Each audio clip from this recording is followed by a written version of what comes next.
In this video, I'm going to show you how to make a very simple fidget spinner using Tinkercad. Now with this fidget spinner, it doesn't have all the other bearings on the outside. It just has the center circle for one center bearing, and then we can kind of put whatever we want on the outside. So I've already started a new design, so I'm just going to click Tinker this.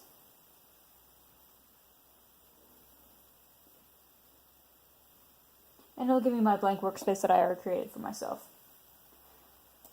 So the first thing I'm going to do is grab a cylinder out. Now I want my center hole to be 22 3/10 millimeters. So I'm going to work from that idea. So what I'm going to do is first create my outer circle. Now I'm going to make this one 36 3/10 millimeters.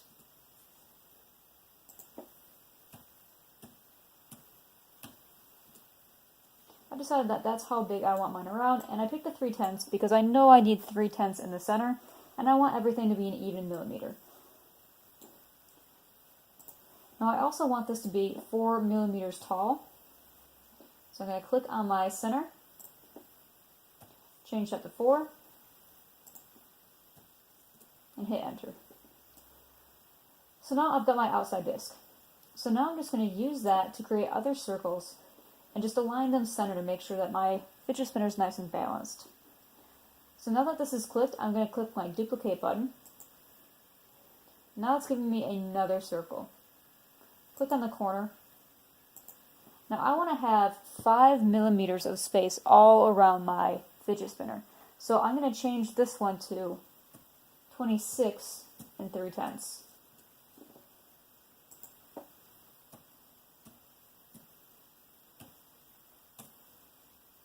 So there's my next circle. Now right now, I could try to get in the center, but I'm not sure if I'd be able to line it up perfectly. So what I'm going to do is highlight both of these together, hit my align button, and click the two centers. Now I know this is aligned right in the center. Now for this one, this is where my bearing's going to go. So I want this raised up just a little bit. So I'm going to change my center from this one from 4 to 6 millimeters. That'll give it a 2-inch clearance.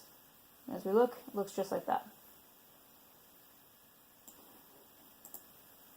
Now I'm going to put a hole right in the center of this.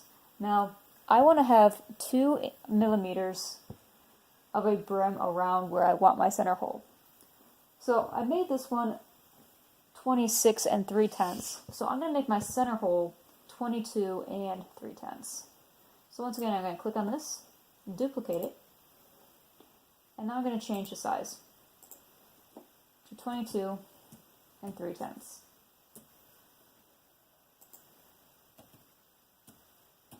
And hit enter. And once again, it's not right in the center.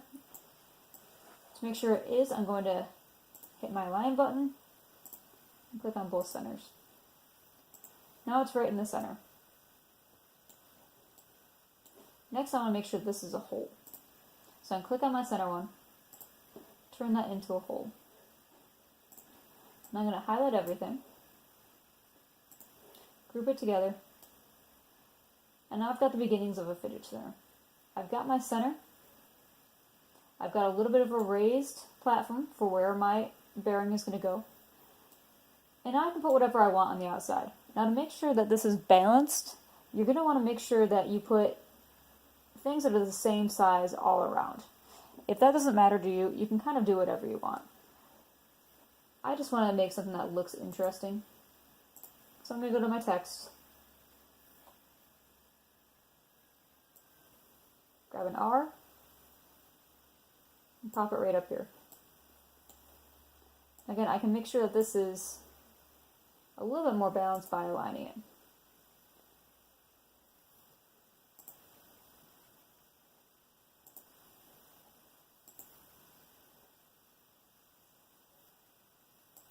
I'll make sure that's right in the center.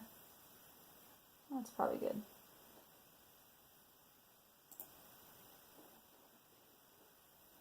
Then I'm going to grab an O,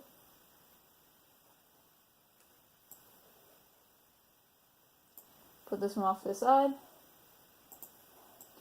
And this time I'm just going to select my O and my fidget spinner, align it. I'm just going to make sure that's right in the center.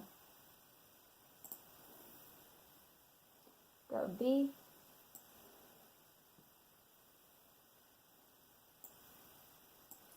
Do the same thing.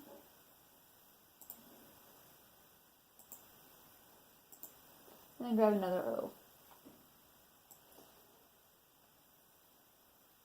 Now this won't be the most balanced fidget spinner, but that's okay. I just want to make sure it says Robo. And that right in the center. There we go.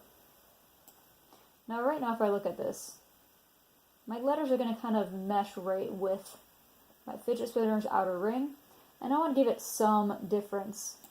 So I'm going to actually raise all my letters from 4 millimeters to 5 millimeters, just to give them 1 millimeter of clearance. That way they'll pop out just a little bit more.